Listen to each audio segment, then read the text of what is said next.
Launching a career in commercial agriculture can be a struggle for many. The deck is stacked against these future stewards of the land as they face high entry costs and limited lending opportunities in an ever-changing economic environment.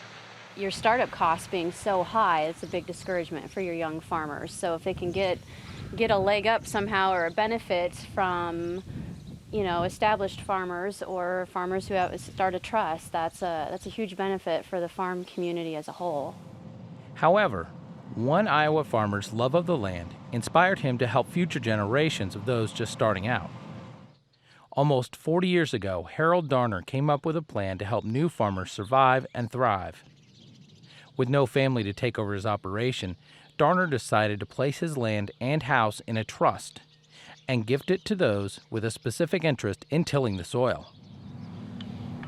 In 1998, nearly 30 years after the will was written, the Darner Trust was set in motion. The trust, one of only few known to exist across the country, contained extraordinarily specific conditions for prospective residents.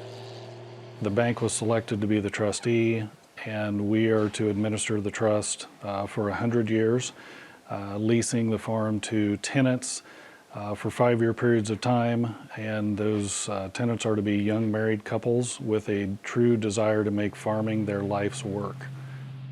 The place where that life work starts is a 160-acre farm just south of Fremont, Iowa. The tenants live in the former Darner home for free.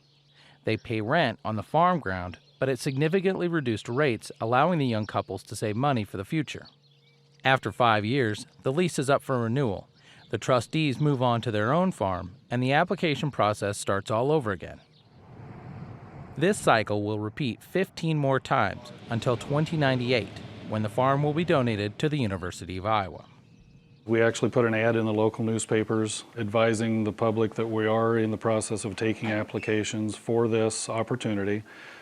We then will screen all of those written applications through a local trust committee of 4 people, and then we make a very difficult decision at the end of that process of who to select for the next 5-year period.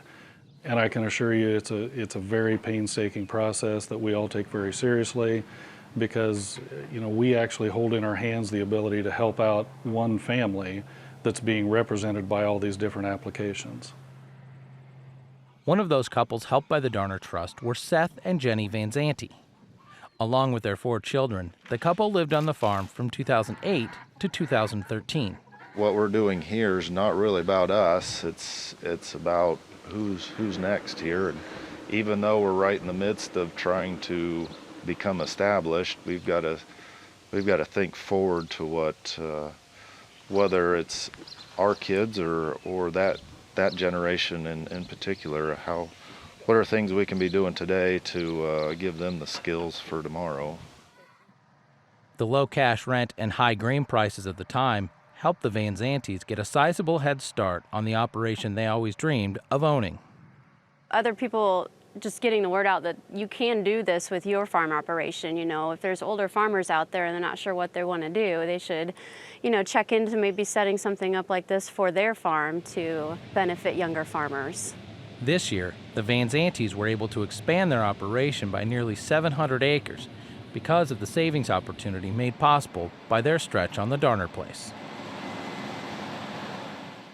Brett and Morgan Mallory, the current tenants of the Darner farm, have off-farm jobs to help make ends meet. They are grateful for what the trust has provided them in their quest to purchase their own place. I farm with my stepdad part-time. Getting started farming is kind of hard, so we do a little bit of construction on the side, and this came along and we decided to hop on it. Honestly, we probably wouldn't be started farming yet. I don't know. There's not really too many people that want to start somebody out anymore, and cash rent's king at the current times, and just kind of nice to know that someone had the vision to start us out. The Malorys are in their 4th year on the farm and are currently searching for land to acquire. Darner's one idea more than 3 decades ago will touch 20 couples over the trust's lifespan. For those who qualify for the opportunity, it means a greater chance to have a life working the land and the potential to pass something on to their own families. without the Darner Trust, we probably wouldn't be able to provide opportunities for the kids if that's so choose if that's what they want to do in life is agriculture, whether it's in the operations side, whether it's in the retail side, whether it's even in ag whatsoever. It's allowed us to give them the life experiences that you see in the farming sector, and hopefully we can extend that to them. For Market to Market, I'm John Torpy.